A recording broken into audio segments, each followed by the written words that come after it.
요한복음 머릿말. 성경의 첫 책인 창세기에서 하나님은 말씀으로 창조 세계를 존재하게 하시는 분으로 소개된다. 하나님께서 말씀하시면 그 말씀대로 하늘과 땅, 바다와 강, 나무와 풀, 새와 물고기, 동물과 사람이 생겨난다. 보이는 모든 것과 보이지 않는 모든 것이 하나님께서 하신 말씀으로 존재하게 된다.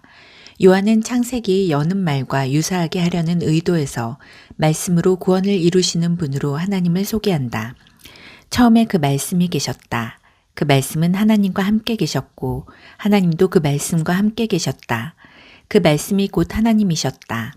그 말씀은 첫날부터 하나님을 위해 준비된 말씀이었다.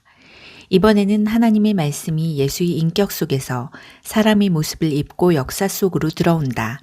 예수께서 말씀하시면 그 말씀대로 용서와 심판, 치유와 깨달음, 자비와 은혜, 기쁨과 사랑, 자유와 부활이 생겨난다. 망가지고 타락한 모든 것과 죄악되고 병든 모든 것이 하나님께서 하신 말씀으로 구원을 얻는다. 왜냐하면 첫 창조 이후에 어디선가 일이 잘못되었고 창세기는 그 이야기도 전한다. 그것을 바로잡는 일이 절실히 필요해졌기 때문이다. 바로잡는 일 역시 말씀하심으로 이루어졌다. 구원하시는 하나님의 말씀이 예수의 인격 속에서 나타난 것이다. 이 이야기에서 예수는 하나님의 말씀을 선포하시는 분 정도가 아니다. 그분 자신이 곧 하나님의 말씀이시다. 우리는 이 말씀과 사귀면서 우리의 말이 예상보다 훨씬 중요하다는 것을 깨닫게 된다. 예를 들어 내가 믿습니다 라고 말하는 것이 삶과 죽음을 가리는 표지가 된다. 요한은 이것을 기록한 이유는 예수께서 메시아이시며 하나님의 아들이심을 여러분으로 믿게 하고 그 믿음을 통해 예수께서 친히 계시해 주신 참되고 영원한 생명을 얻게 하려는 것이다 라고 말한다. 예수와 대화할 때 우리의 말에 품위와 무게가 실린다. 그것은 예수께서 구원을 해답으로 강요하시지 않기 때문이다. 그분은 편안한 대화, 친밀하고 인격적인 관계, 자비로운 반응, 뜨거운 기도, 그리고 이 모든 것을 아우르는 희생적인 죽음을 통해 구원을 선포하고 존재하게 하신다. 우리는 그 같은 말씀을 무심하게 지나칠 수 없다. 요한복음 1장. 처음에 그 말씀이 계셨다. 그 말씀은 하나님과 함께 계셨고 하나님도 그 말씀과 함께 계셨다. 그 말씀이 곧 하나님이셨다. 그 말씀은 첫날부터 하나님을 위해 준비된 말씀이었다. 모든 것이 그분을 통해 창조되었다.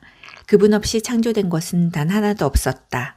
존재할 수 있도록 한 것은 바로 생명이었으니 그 생명은 삶을 유지하는 빛이었다. 그 생명빛이 어둠을 뚫고 타올랐으니 어둠은 그 빛을 끌 수 없었다. 일찍이 한 사람이 있었다. 그의 이름은 요한이었다. 그는 그 생명빛에 이르는 길을 가리켜 보이라고 하나님께서 보내신 사람이었다.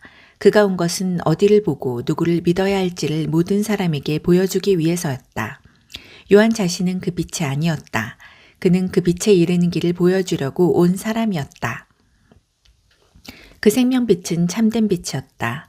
그분은 생명에 들어가는 사람 누구나 그 빛 속으로 데려가신다.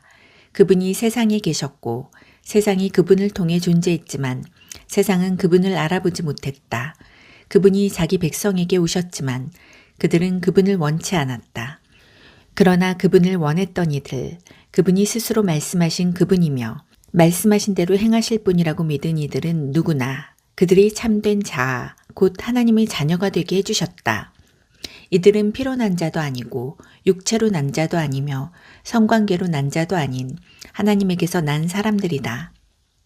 그 말씀이 살과 피가 되어 우리가 사는 곳에 오셨다. 우리는 그 영광을 두 눈으로 보았다.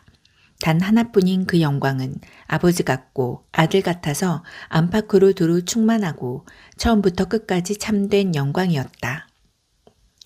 요한은 그분을 가리켜 외쳤다. 이분이 바로 그분이시다. 내가 전에 내 뒤에 오시지만 사실은 나보다 앞서 계신 분이라고 말한 것은 바로 이분을 두고 한 말이다. 그분은 언제나 나보다 먼저 계신 분, 늘 먼저 말씀하신 분이기 때문이다.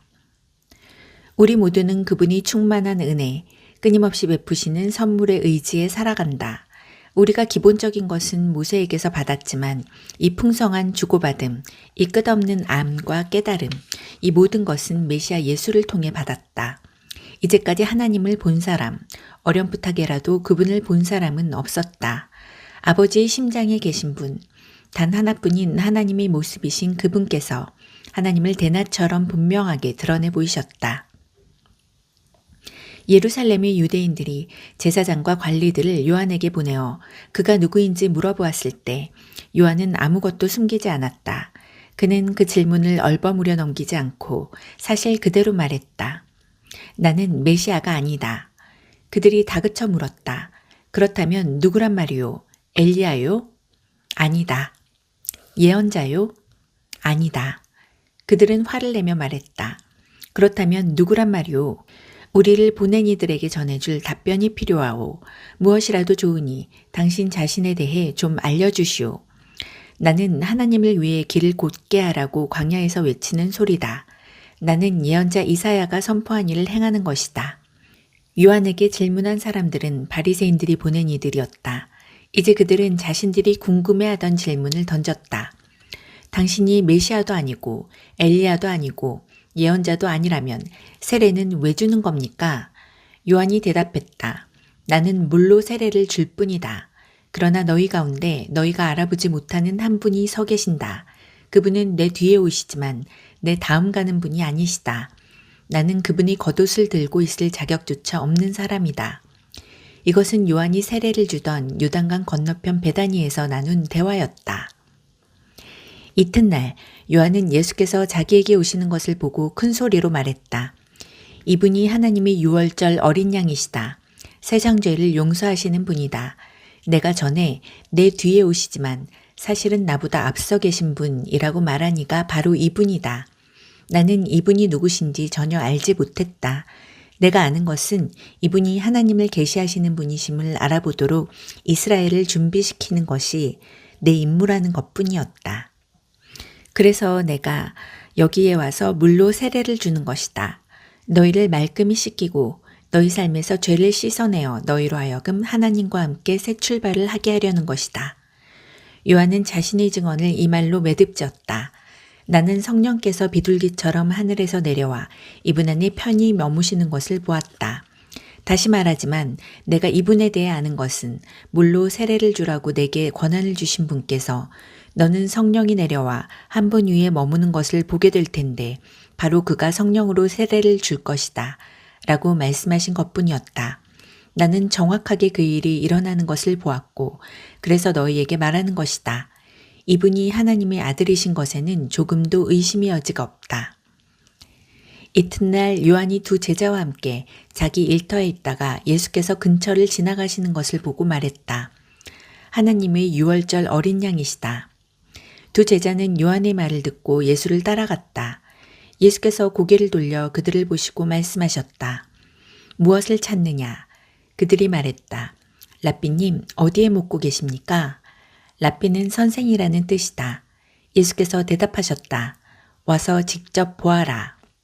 그들은 가서 예수께서 지내시는 곳을 보았고 그날을 그분과 함께 지냈다.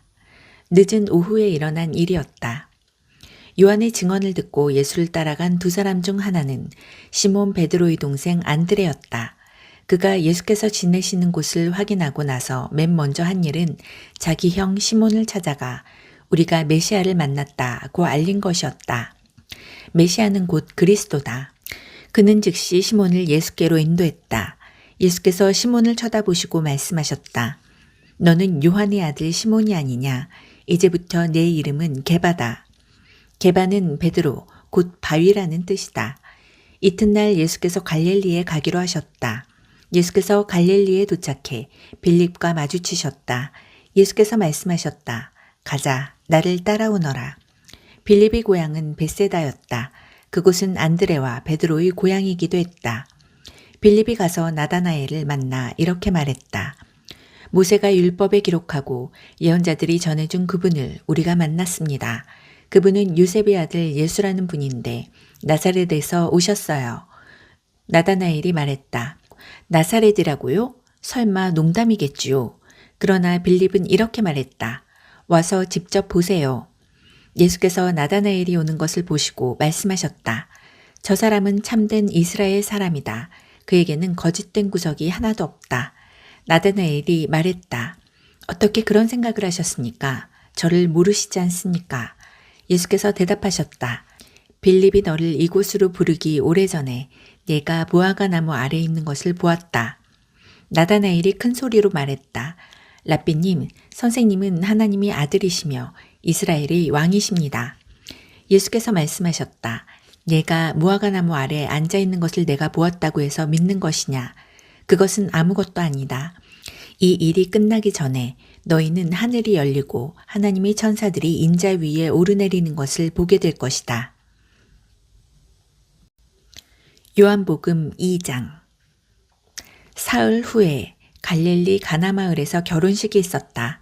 예수의 어머니가 그곳에 있었고 예수와 제자들도 거기에 손님으로 있었다.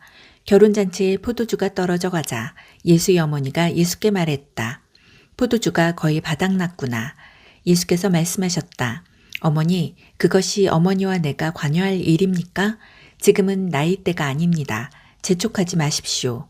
예수의 어머니가 지체 없이 종들에게 말했다. 그가 시키는 대로 무엇이든 하여라. 거기에는 유대인들이 정결 예식에 쓰는 물 항아리가 6개 놓여 있었다. 항아리는 각각 75에서 110리터 정도가 들어가는 크기였다. 예수께서 종들에게 지시하셨다. 항아리에 물을 가득 채워라. 그러자 그들은 항아리가 넘치도록 물을 가득 채웠다. 예수께서 이제 주전자에 가득 담아 잔치를 맡은 자에게 가져다 주어라 하고 말씀하셨다. 종들은 그대로 했다. 잔치를 맡은 자가 물이 변하여 된 포도주를 맛보고서 큰 소리로 신랑을 불러 말했다. 그는 방금 무슨 일이 일어났는지 몰랐지만 종들은 알고 있었다. 내가 알기로는 누구나 처음에 가장 맛 좋은 포도주를 내놓다가 손님들이 잔뜩 마신 뒤에는 싸구려를 내놓는데 그대는 지금까지 가장 좋은 포도주를 남겨두었구려. 갈릴리 가나에서 행하신 이 일은 예수께서 보여주신 첫 번째 표적이었고 처음으로 자신의 영광을 나타내신 것이었다. 그분의 제자들이 예수를 믿게 되었다. 이 일이 있고 나서 예수께서는 어머니와 형제와 제자들과 함께 가버나움으로 내려가 며칠을 지내셨다. 유대인들이 매년 봄에 지키는 6월절이 막 시작될 무렵 예수께서 예루살렘으로 올라가셨다. 예수께서는 성전이 소와 양과 비둘기를 파는 사람들로 북적대는 것을 보셨다. 고리대금 업자들도 거기서 마음껏 활개를 치고 있었다. 예수께서 가죽끈으로 채찍을 만들어서 그들을 성전에서 쫓아내셨다. 양과 소를 몰아내고 동전을 사방으로 흩어버리시며 고리대금 업자들이 갚한 때를 뒤엎으셨다. 예수께서 비둘기 상인들에게 이렇게 말씀하셨다. 여기에서 너희 물건을 치워라. 내 아버지 집을 쇼핑몰로 만드는 짓은 그만두어라. 그 순간 제자들은 당신의 집을 향한 열심이 나를 삼킵니다 라고 한 성경 말씀을 기억했다. 그러나 유대인들은 불쾌한 마음에 이렇게 물었다. 당신이 하는 이 일이 옳다고 입증해 줄 신임장을 제시할 수 있겠소? 예수께서 대답하셨다. 이 성전을 헐어라. 그러면 내가 사흘 만에 다시 짓겠다. 그들은 붕괴하며 말했다. 이 성전을 짓는데 46년이 걸렸는데 당신이 사흘 만에 다시 짓겠다는 거요? 그러나 예수께서 성전이라고 하신 것은 자신의 몸을 두고 하신 말씀이었다. 나중에 예수께서 죽은 자들 가운데서 살아나신 뒤에야 제자들은 그분이 그렇게 말씀하신 것을 기억해냈다. 그때에야 제자들은 비로소 올바른 결론을 내릴 수 있었다. 성경에 기록된 말씀과 예수께서 하신 말씀을 모두 믿게 된 것이다. 예수께서 예루살렘에 계시는 6월절 기간 동안 많은 사람들이 그분이 나타내시는 표적을 보았다. 그리고 그 표적이 하나님을 가리킨다는 것을 알고는 자신들의 삶을 예수께 맡겼다. 그러나 예수께서는 자신의 삶을 그들에게 맡기지 않으셨다. 예수께서는 그들을 속속들이 하셨고 그들이 신뢰할 수 없는 사람들인 것도 알고 계셨다.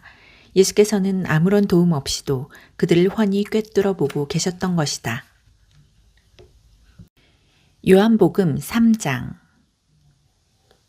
바리새파 사람 가운데 니고데모라는 사람이 있었다. 그는 유대인들 사이에서 유력한 지도자였다.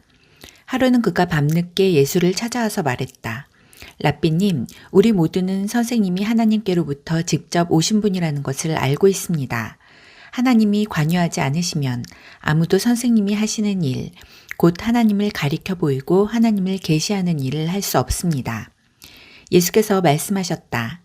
내 말이 정말 맞다. 내가 하는 말을 믿어라. 사람이 위로부터 태어나지 않으면 내가 가리키는 하나님 나라를 볼 수 없다.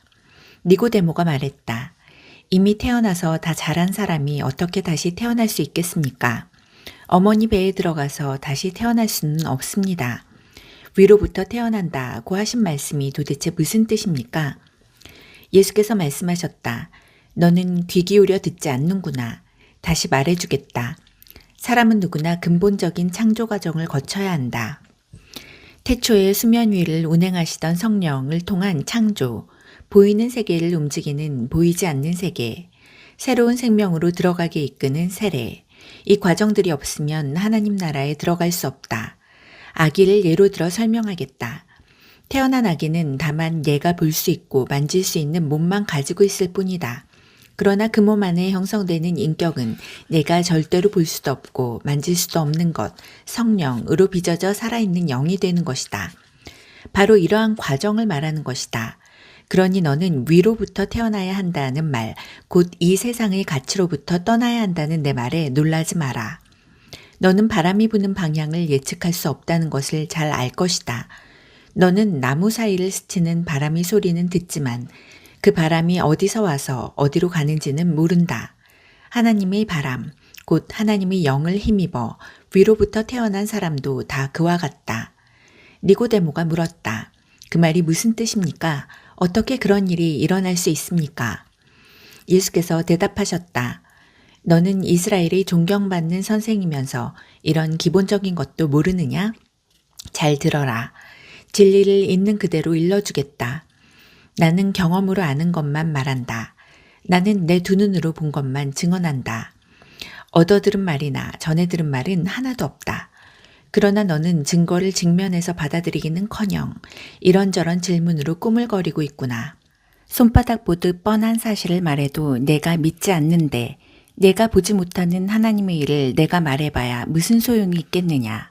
하나님 앞에서 내려오니 곧 인자 밖에는 아무도 하나님 앞으로 올라간 이가 없다. 모세가 광야에서 뱀을 들어 백성에게 보고 믿게 한 것과 마찬가지로 인자도 들려야 한다. 그러면 그를 바라보는 사람, 그를 믿고 기다리는 사람마다 참된 생명, 영원한 생명을 얻게 될 것이다. 하나님께서 이 세상을 얼마나 사랑하셨는지 그분은 하나뿐인 아들을 우리에게 주셨다. 그것은 아무도 멸망하지 않고 그를 믿는 사람은 누구나 온전하고 영원한 생명을 얻게 하시려는 것이다. 하나님께서 고통을 무릅쓰고 자기 아들을 보내신 것은 세상을 정죄하고 손가락질해서 세상이 얼마나 악한지 일러주시려는 것이 아니다.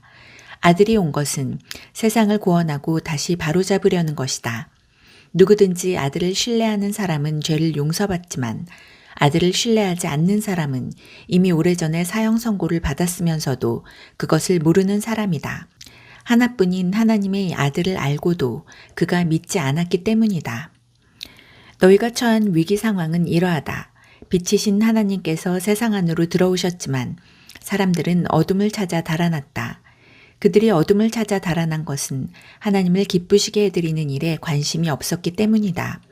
악행을 일삼고 부정과 망상에 사로잡힌 사람은 누구나 빛이신 하나님을 싫어해서 그 빛에 가까이 가려고 하지 않는다. 자기 행위가 드러날까 괴롭고 두렵기 때문이다. 그러나 진리와 실체 안에서 일하고 살아가는 사람은 빛이신 하나님을 맞아들인다. 그것은 자기 행위가 하나님의 일을 위한 것이었음을 드러내려는 것이다. 이 대화를 마치고 예수께서 제자들과 함께 유대로 가셔서 그들과 함께 휴식을 취하셨다. 예수께서는 세례도 주셨다. 같은 때에 요한은 살렘 근처에 있는 에논에서 세례를 주고 있었는데 에논은 물이 풍부한 곳이었다. 이때는 아직 요한이 감옥에 갇히기 전이었다. 요한이 제자들이 세례의 본질을 두고 유대 지도자들과 논쟁을 벌였다. 제자들이 요한에게 가서 말했다. 라삐님, 요단강 건너편에서 선생님과 함께 있던 분을 아시지요? 선생님께서 증언하고 인정해 주신 분 말입니다. 그분이 이제는 우리와 경쟁하고 있습니다. 그분도 세례를 주고 있는데 사람들이 우리에게로 오지 않고 다 그분에게로 갑니다. 요한이 대답했다. 사람이 하늘의 도움 없이는 성공할 수 없다. 나는 지금 영원한 성공을 말하는 것이다. 나는 메시아가 아니다. 나는 그분보다 앞서 보냄받아서 그분을 준비하는 사람에 불과하다. 내가 이것을 공개적으로 말할 때에 너희도 그 자리에 나와 함께 있었다. 신부를 얻는 이는 당연히 신랑이다. 그리고 들러리가 되어 신랑 곁에서 그가 하는 말을 모두 듣는 신랑의 친구는 참으로 행복하다. 내가 바로 그 사람이다. 이제 결혼식이 끝나고 행복한 결혼 생활이 시작될 것을 잘 아는 신랑의 친구가 어떻게 질투할 수 있겠느냐. 그래서 내 잔이 넘쳐 흐르는 것이다. 지금은 그분이 중앙무대로 나오시고 나는 가장자리로 비켜나야 할 순간이다. 위로부터 오시는 그분이야말로 하나님께서 보내신 다른 어떤 심부름꾼보다 뛰어나신 분이다. 땅에서 난 자는 땅에 매어서 땅의 언어로 말하지만 하늘에서 나신 분은 우리와 차원이 다르다. 그분은 하늘에서 직접 보고 들은 것을 증거로 제시하신다. 하지만 아무도 그 같은 사실에 관심을 두지 않는다. 그러나 그 증거를 면밀히 살펴보는 사람은 하나님이 곧 진리라는 사실에 자기 목숨을 걸게 된다. 하나님께서 보내신 그분은 하나님의 말씀을 전한다. 하나님께서 성령을 조금씩 나누어 주신다고 생각하지 마라. 아버지는 아들을 한량없이 사랑하신다. 아버지는 아들에게 모든 것을 맡기셔서 아들로 하여금 그 선물을 아낌없이 나눠주게 하셨다. 그래서 아들을 받아들이고 신뢰하는 사람은 누구나 그 모든 것, 곧 온전하고 영원한 생명에 참여하게 된다. 어둠 속에 있어 아들을 신뢰하지 않고 외면하는 사람이 생명을 보지 못하는 것도 그 때문이다. 그가 하나님에 대해 경험하는 것이라고는 온통 어둠, 지독한 어둠뿐이다. 요한복음 4장. 예수께서 바리새인들이 자신과 요한이 세례를 준 횟수를 세고 있다는 것을 아셨다. 실제로 세례를 준 것은 예수가 아니라 그분의 제자들이었다. 바리새인들은 예수가 앞섰다고 점수를 발표하며 그분과 요한이 경쟁하는 것으로 사람들이 눈에 보이게 했다.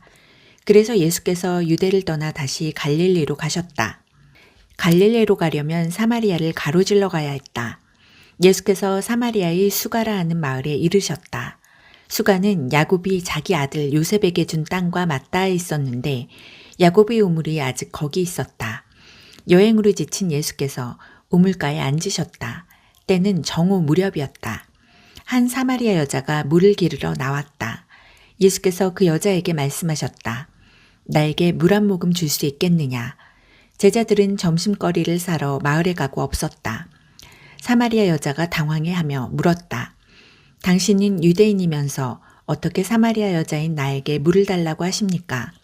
당시의 유대인들은 사마리아 사람들과 절대로 말을 나누려 하지 않았다. 예수께서 대답하셨다. 내가 하나님의 후하심을 알고 내가 누구인지 알았더라면 내게 마실 물을 달라고 했을 것이고 나는 내게 시원한 생수를 주었을 것이다. 그러자 여자가 말했다. 선생님, 선생님께는 물 깃는 두레박도 없고 또 이 우물은 깊습니다. 그런데 어떻게 생수를 주시겠다는 말입니까? 선생님이 우리 조상 야곱보다 더 뛰어난 분이라는 말입니까? 그는 이 우물을 파서 자신은 물론이고 자기 아들들과 가축들까지 이 물에서 마시게 했고 우리에게 물려주기까지 했습니다. 예수께서 말씀하셨다. 이 물을 마시는 사람은 누구나 다시 목마를 것이다. 그러나 내가 주는 물을 마시는 사람은 다시는 목마르지 않을 것이다. 내가 주는 물은 그 사람 속에서 솟구쳐 오르는 영원한 생명의 샘이 될 것이다. 여자가 말했다. 선생님, 내게 그 물을 주셔서 내가 다시는 목마르지 않게 해주시고 이 우물을 다시 찾는 일이 없게 해주십시오. 예수께서 말씀하셨다. 가서 내 남편을 불러서 다시 오너라. 나는 남편이 없습니다. 하고 여자가 대답했다. 남편이 없다고 한 내 말이 맞다. 너는 남편이 5이나 있었고 지금 함께 사는 남자도 내 남편이 아니다. 그러니 내 말이 맞다. 이제 보니 선생님은 예언자이십니다. 그렇다면 이것을 좀 말해 주십시오. 우리 조상들은 이 산에서 하나님께 예배드렸습니다. 하지만 선생님 같은 유대인들은 예루살렘이 유일한 예배 장소라고 주장합니다. 그렇죠? 여자여, 내 말을 믿어라. 너희 사마리아 사람들이 이 산도 아니고 예루살렘도 아닌 곳에서 아버지께 예배 드릴 때가 온다. 너희는 어둠 속에서 확신 없는 예배를 드리지만 우리 유대인들은 밝은 대낮에 확신에 가득 찬 예배를 드린다. 하나님이 구원의 길은 유대인들을 통해 열린다. 그러나 너희가 어떤 이름으로 불리고 어디서 예배 드리는지는 중요하지 않게 될 때가 온다. 사실은 그때가 이미 왔다. 하나님 앞에서 중요한 것은 너희가 어떤 사람이며 어떻게 사느냐 하는 것이다. 너희가 드리는 예배는 너희 영으로 진리를 추구하는 예배여야 한다. 아버지께서는 바로 그런 사람, 곧 그분 앞에 단순하고 정직하게 있는 모습 그대로 예배드리는 사람들을 찾으신다. 하나님은 순전한 존재, 그 자체, 곧 영이시다. 그러므로 하나님께 예배드리는 사람은 자신이 존재와 자신의 영과 자신이 참된 마음으로 예배드려야 한다. 여자가 말했다. 그것은 잘 모르겠습니다만 메시아가 오신다는 것은 압니다. 그분이 오시면 이 모든 것의 전말을 알게 되겠지요. 예수께서 말씀하셨다. 내가 바로 그다. 너는 더 이상 기다리거나 찾지 않아도 된다. 바로 그때 제자들이 돌아왔다. 제자들은 크게 놀랐다. 예수께서 그런 여자와 이야기를 나누리라고는 생각지도 못했기 때문이다. 제자들 가운데 아무도 자신의 생각을 말하지 않았지만 그들의 얼굴에 다 드러나 있었다.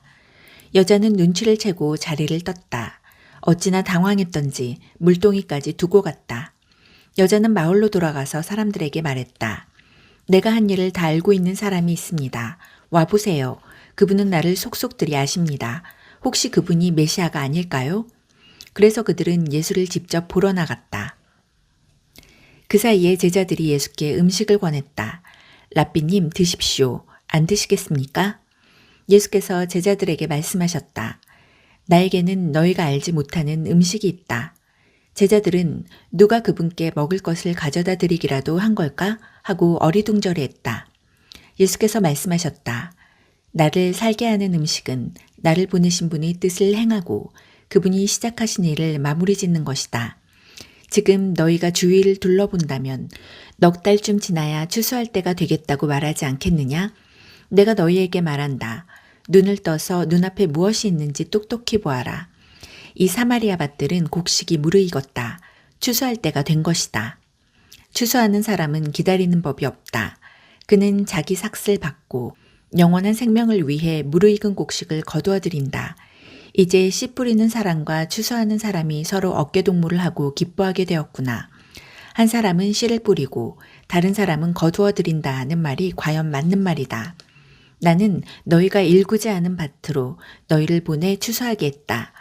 너희는 손가락 하나 보탠 것 없이 다른 사람들이 오랫동안 힘써 일궈놓은 밭에 걸어 들어간 것이다. 마을에서 온 많은 사마리아 사람들이 예수께 자신의 삶을 맡겼다. 그분은 내가 한 일을 다 아십니다. 나를 속속들이 아십니다. 라고 말한 여자의 증언 때문이었다. 그들은 예수께 좀 더 머물러 주기를 청했고 예수께서는 이틀을 더 머무셨다. 더 많은 사람들이 예수의 말씀을 듣고 자신의 삶을 그분께 의탁했다. 사람들이 여자에게 말했다. 이제 우리는 당신이 말 때문에 믿는 것이 아니오. 우리가 직접 듣고 확실히 알게 되었소. 그분은 세상의 구주이십니다. 이틀 후에 예수께서 갈릴리로 떠나셨다. 예수께서는 예언자가 자기가 자란 곳에서는 존경받지 못한다는 것을 경험으로 잘 알고 계셨다. 예수께서 갈릴리에 도착하셨을 때 갈릴리 사람들이 그분을 반겼다. 그러나 그것은 그들이 유월절 기간 동안 예수께서 예루살렘에서 행하신 일에 감동을 받았기 때문이지 그분이 누구시며 장차 무슨 일을 하시려는지 정말로 알았기 때문은 아니었다. 예수께서 전에 물로 포도주를 만드셨던 갈릴리 가나로 다시 가셨다. 한편 가버나움에 왕실관리 한 사람이 있었는데 그의 아들이 병을 앓고 있었다. 그는 예수께서 유대를 떠나 갈릴리로 오셨다는 소식을 듣고서 그분을 찾아가 가버나움으로 내려가서 죽기 직전에 있는 자기 아들을 고쳐달라고 그분께 간절히 청했다. 예수께서 그의 말을 피하시며 이렇게 말씀하셨다. 기적을 보고 압도되지 않으면 너희는 믿으려 하지 않는다. 그러나 그 관리는 물러서지 않았다. 함께 가주십시오. 제 아들의 생사가 달린 일입니다. 예수께서는 그저 집으로 가거라. 내 아들이 살아났다. 고만 대답하셨다. 그 사람은 예수께서 하신 말씀을 그대로 믿고 집으로 향했다. 그가 돌아가고 있는데 종들이 중간에서 그를 붙잡고는 소식을 전했다. 아드님이 살아났습니다. 그 사람이 자기 아들이 언제 낳기 시작했는지를 묻자 종들이 대답했다. 어제 오후 1시쯤에 열이 내렸습니다. 그 아버지는 그때가 바로 예수께서 내 아들이 살아났다 고 말씀하신 때라는 것을 알았다. 그 일로 결론이 났다. 그 관리뿐 아니라 온 가족이 다 믿게 된 것이다. 이것은 예수께서 유대를 떠나 갈릴리로 오신 뒤에 보여주신 두 번째 표적이다. 요한복음 5장. 곧이어 또 다른 명절이 다가오자 예수께서 다시 예루살렘으로 가셨다. 예루살렘의 양의 문 근처에 히브리 말로 베데스다라 하는 연못이 있었고 그 연못에 회랑 5채가 딸려 있었다. 그 회랑에는 눈먼 사람, 다리를 저는 사람, 중풍병자같이 몸이 아픈 사람들이 수백 명 있었다. 거기에 38년 동안 앓고 있던 한 남자가 있었다. 예수께서 그가 연못가에 누워있는 것을 보시고 또 그가 그곳에 얼마나 오래 있었는지를 아시고 말씀하셨다. 내가 낫기를 원하느냐? 그 남자가 말했다. 선생님, 물이 움직일 때 저를 연못에 넣어줄 사람이 없습니다. 제가 연못에 닿을 즈음이면 이미 다른 사람이 들어가 있습니다. 예수께서 말씀하셨다. 일어나서 내 자리를 들고 걸어가거라. 그러자 그가 곧바로 나았다. 그는 자기 자리를 들고 걸어갔다. 마침 그날은 안식일이었다. 유대인들이 그 나은 사람을 막아서며 말했다. 오늘은 안식일이요. 자리를 들고 다녀서는 안 되오. 그것은 규정을 위반하는 일이오. 그러자 그가 그들에게 말했다. 나를 낫게 해준 분이 내게 자리를 들고 걸어가라고 말씀하셨소. 그들이 물었다. 당신에게 자리를 들고 걸어가라고 한 사람이 누구요? 그러나 그 나은 사람은 그분이 누구인지 알지 못했다. 예수께서 어느새 무리 속으로 몸을 숨기셨기 때문이었다. 얼마 후에 예수께서 성전에서 그 사람을 만나자 이렇게 말씀하셨다. 아주 좋아 보이는구나. 너는 건강해졌다. 죄 짓는 삶으로 되돌아가지 마라. 만일 되돌아가면 더 심한 일이 일어날 수 있다. 그 사람이 돌아가서 자기를 낫게 해준 이가 예수라고 유대인들에게 말했다. 그러자 유대인들은 예수께서 안식일에 그 같은 일을 했다는 이유로 그분을 잡으려고 했다. 그러나 예수께서는 스스로를 변호하시며 이렇게 말씀하셨다. 내 아버지께서 안식일에도 쉬지 않고 일하신다. 그러니 나도 일한다. 그 말에 유대인들이 격분했다. 이제 그들은 예수를 공개적으로 공격하는 것에 머물지 않고 그분을 죽이려고 했다. 예수께서 안식일을 어겼을 뿐 아니라 하나님을 자기 아버지라고 부르면서 하나님과 자신을 동등한 자리에 두었기 때문이다. 그래서 예수께서 자신에 대해 길게 설명하셨다. 내가 너희에게 사실 그대로 말하겠다. 아들은 무슨 일이든지 자기 마음대로 하지 않고 아버지에게서 본 대로만 한다. 아버지께서 하시는 일을 아들도 한다. 아버지는 아들을 사랑하셔서 자신이 하는 모든 일에 아들도 참여하게 하신다. 그러나 너희가 본 것은 일부에 지나지 않는다. 아버지께서 죽은 사람들을 다시 살리시고 생명을 창조하시는 것처럼 아들도 그 일을 하기 때문이다. 아들은 자기가 택한 사람 누구에게나 생명을 준다. 아들과 아버지는 그 누구도 내쫓지 않는다. 아버지는 심판할 모든 권한을 아들에게 넘겨주셔서 아들도 아버지와 똑같이 영광을 받게 하셨다. 아들에게 영광을 돌리지 않는 사람은 아버지께도 영광을 돌리지 않는 것이다. 아들을 영광의 자리에 앉히신 것이 아버지의 결정이기 때문이다. 너희가 반드시 귀 기울여 들어야 할 말이 있다. 누구든지 지금 내가 하는 말을 믿고 나에게 책임을 맡기신 아버지와 한편에 서는 사람은 지금 이 순간 참되고 영원한 생명을 얻고 더 이상 정죄받지 않는다. 그는 죽은 사람의 세계에서 산 사람의 세계로 과감히 옮겨온 것이다. 너희가 반드시 알아두어야 할 것이 있다. 죽은 자들이 하나님 아들의 음성을 듣고 살아날 때가 왔다. 지금이 바로 그때다. 아버지 안에 생명이 있는 것처럼 아버지께서는 아들 안에도 생명을 주셨다. 또한 아버지께서는 그가 인자이기 때문에 그에게 심판의 문제를 결정하고 시행할 권한을 주셨다.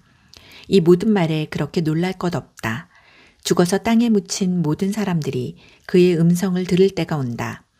바른 길을 따라서 산 사람들은 부활 생명으로 들어가고 그릇된 길을 따라서 산 사람들은 부활 심판으로 들어갈 것이다. 나는 단 하나도 내 마음대로 할 수 없다. 나는 먼저 귀 기울여 듣고 그런 다음 결정할 뿐이다. 너희는 내 결정을 신뢰해도 좋다. 내가 내 마음대로 하지 않고 오직 지시받은 대로 하기 때문이다. 내가 내 자신을 위해 말한다면 그 증언은 헛될 뿐 아니라 나의 이익을 위한 것이 되고 말 것이다. 그러나 나를 증언해 주시는 분은 따로 계신다. 그분은 모든 증인 가운데 가장 믿을 만한 증인이시다. 게다가 너희 모두는 요한을 보았고 그의 말을 들었다. 그가 나에 관해 전문적이고 믿을 만한 증언을 해주지 않았느냐. 그러나 내가 너희 지지를 얻으려고 하거나 한낱 사람의 증언에 호소하려는 것은 아니다. 내가 이렇게 말하는 것은 너희로 구원을 얻게 하려는 것이다. 요한은 밝게 타오르는 횃불이었고 너희는 한동안 그의 밝은 빛 속에서 기쁘게 춤을 추었다. 그러나 참으로 나를 증거하는 증언, 요한의 증언보다 훨씬 뛰어난 증언이 있다. 아버지께서 나에게 이루라고 맡겨주신 일이 바로 그것이다. 내가 이루려고 하는 이 일이 아버지께서 실제로 나를 보내셨다는 것을 증언해 준다. 또한 나를 보내신 아버지께서도 나를 증언해 주셨다. 그러나 너희는 이 점을 놓치고 말았다. 너희는 그분의 음성을 들은 적도 없고 그분의 모습을 뵌 적도 없다. 너희의 기억 속에 그분의 메시지가 하나도 남아있지 않은 것은 너희가 그분의 심부름꾼을 진정으로 받아들이지 않았기 때문이다. 너희는 영원한 생명을 얻을 수 있으리라는 생각에 늘 성경에 파묻혀 지낸다. 그러나 너희는 나무를 보느라 숲을 놓치고 있다. 이 성경 전체가 나에 관해 기록된 것이다. 그런데 내가 너희 앞에 이렇게 서 있는데도 너희는 생명을 원한다고 하면서 정작 나에게서 그 생명을 받으려고 하지 않는다. 나는 사람들이 인정을 받는 데는 관심이 없다. 왜 그런지 아느냐? 내가 너희와 너희 무리를 잘 알기 때문이다. 나는 너희 행사 일정에 사랑이 없다는 것을, 무엇보다 하나님의 사랑이 없다는 것을 안다. 내가 내 아버지의 권한을 가지고 왔으나 너희는 나를 쫓아내거나 피하기만 한다. 만일 다른 누군가가 으스대며 왔다면 너희는 두 팔 벌려 그를 맞았을 것이다.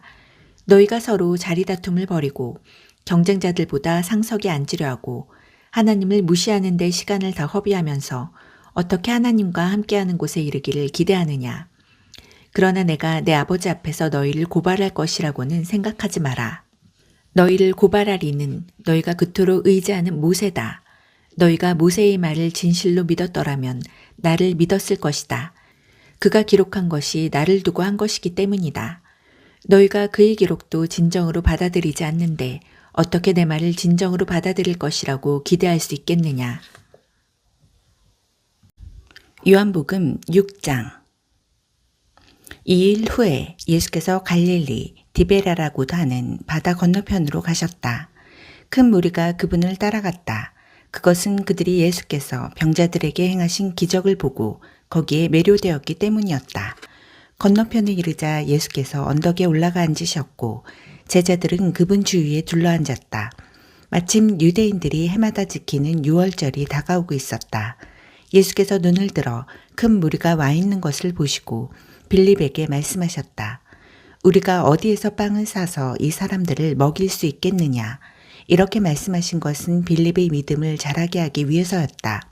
예수께서는 자신이 할 일을 이미 알고 계셨다. 빌립이 대답했다. 각 사람에게 빵 한 조각이라도 돌아가게 하려면 은화 200교로도 모자라겠습니다. 제자들 가운데 한 사람이 시몬 베드로의 동생 안드레가 말했다. 여기 한 아이가 보리빵 5개와 물고기 2마리를 가지고 있습니다. 하지만 이 많은 사람들을 먹이기에는 턱없이 부족한 양입니다. 예수께서 말씀하셨다. 사람들을 앉게 하여라. 그곳에는 푸른 풀밭이 멋진 카펫처럼 깔려 있었다. 사람들이 자리를 잡고 앉으니 5,000명 정도 되었다. 예수께서 빵을 들어 감사를 드리고 앉아있는 사람들에게 나눠주셨다. 그리고 물고기를 가지고도 그와 같이 하셨다. 모두가 원하는 만큼 실컷 먹었다. 사람들이 배불리 먹고 나자 예수께서 제자들에게 말씀하셨다. 버리는 것이 없도록 남은 것을 다 모아라. 제자들이 모으고 보니 보리빵 5개로 먹고 남은 것이 커다란 12바구니에 가득 찼다.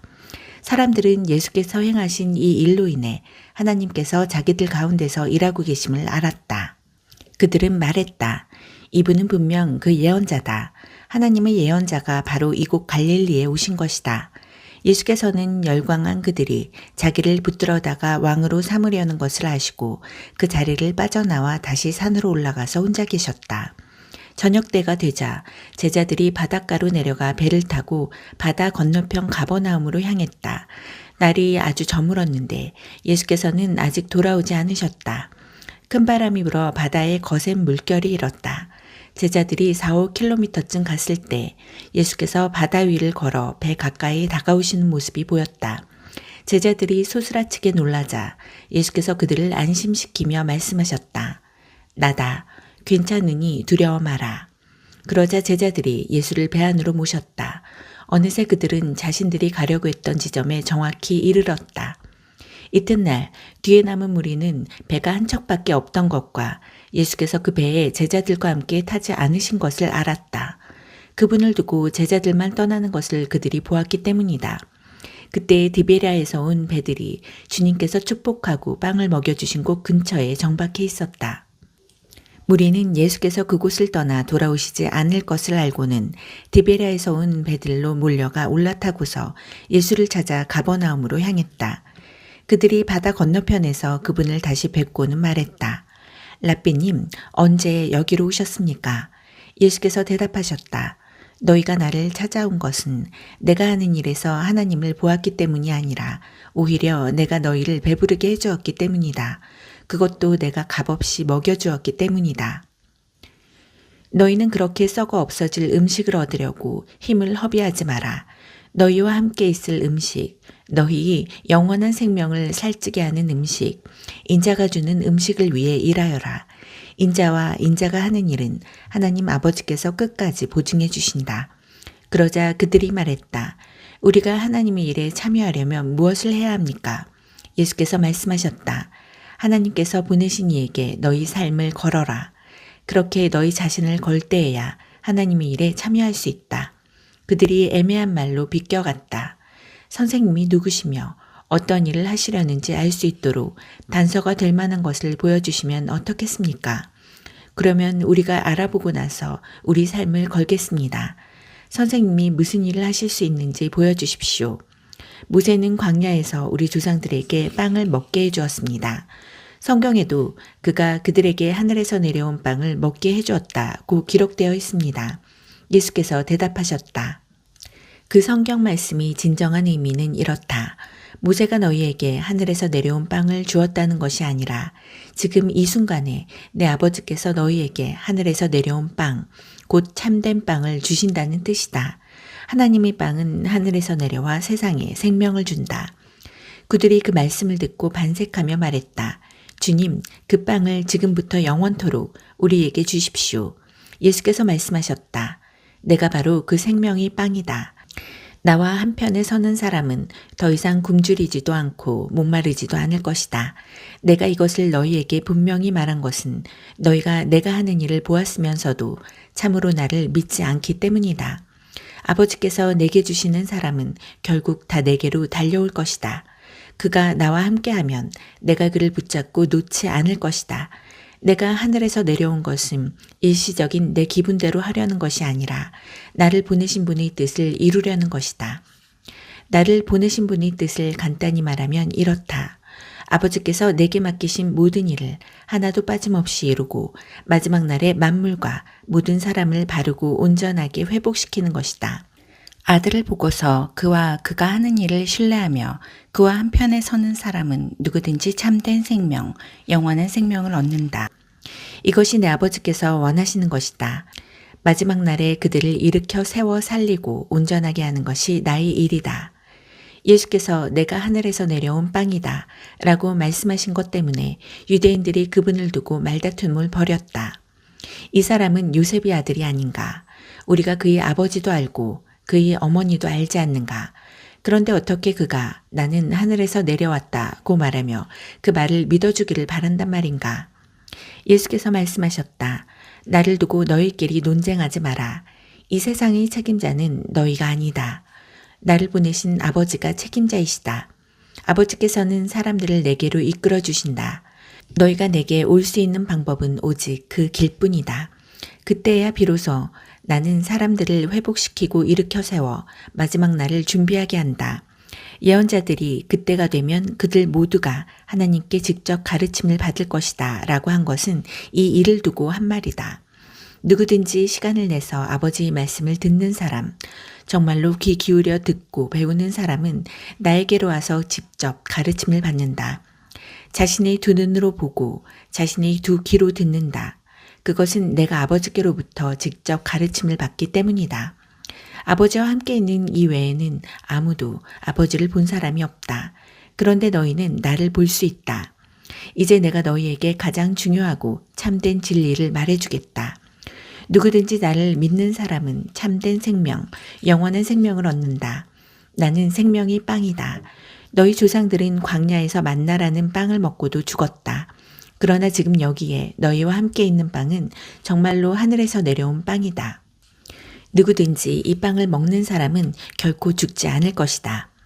나는 하늘에서 내려온 빵, 생명이 빵이다. 누구든지 이 빵을 먹는 사람은 영원히 살 것이다. 내가 세상에 줄 빵, 세상으로 하여금 먹고 살게 할 빵은 나 자신, 곧 내 살과 피다. 이 말을 들은 유대인들이 서로 말다툼을 벌였다. 이 사람이 어떻게 자기 살을 먹을 수 있게 내어준다는 말인가. 그러나 예수께서는 조금도 물러서지 않으셨다. 너희가 살과 피, 곧 인자의 살과 피를 먹고 마실 때에야 비로소 너희가 생명을 얻는다. 이 살과 피를 왕성하게 먹고 마시는 사람은 영원한 생명을 얻고 마지막 날을 맞을 준비가 다 된 것이다. 내 살은 참된 음식이고 내 피는 참된 음료다. 너희는 내 살을 먹고 내 피를 마심으로 내 안에 들어오고 나는 너희 안에 들어간다. 온전히 살아계신 아버지께서 나를 이 세상에 보내셨다. 내가 그분으로 말미암아 사는 것 같이 나를 먹는 사람도 나로 말미암아 살 것이다. 나는 하늘에서 내려온 빵이다. 너희 조상들은 빵을 먹고도 죽었지만 누구든지 이 빵을 먹는 사람은 영원히 살 것이다. 이것은 예수께서 가버나움 회당에서 가르칠 때에 하신 말씀이다. 예수의 제자들 가운데 많은 사람들이 이 말씀을 듣고 말했다. 이 가르침은 너무 어려워 받아들이기가 힘들다. 예수께서 제자들이 이 말씀을 두고 힘들어하는 것을 아시고 말씀하셨다. 내 말이 그렇게도 혼란스러우냐? 인자가 원래 있던 곳으로 올라가는 것을 보게 되면 어찌하겠느냐? 성령만이 생명을 만들어낼 수 있다. 육신의 근육과 의지력으로는 아무것도 일어나게 할 수 없다. 내가 너희에게 전하는 모든 말은 성령의 말이며 생명을 만들어내는 말이다. 그러나 너희 가운데 이 말에 저항하고 이 말에 관여하지 않으려는 사람들이 있다. 예수께서는 자신에게 인생을 걸지 않을 사람들이 있다는 것을 처음부터 알고 계셨다. 또한 자신을 배반할 자가 누구인지도 알고 계셨다. 예수께서 계속 말씀하셨다. 그래서 내가 전에 자기 힘으로는 아무도 내게 올 수 없다고 너희에게 말한 것이다.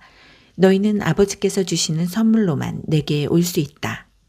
이 일 후에 제자들 가운데 많은 사람들이 떠나갔다.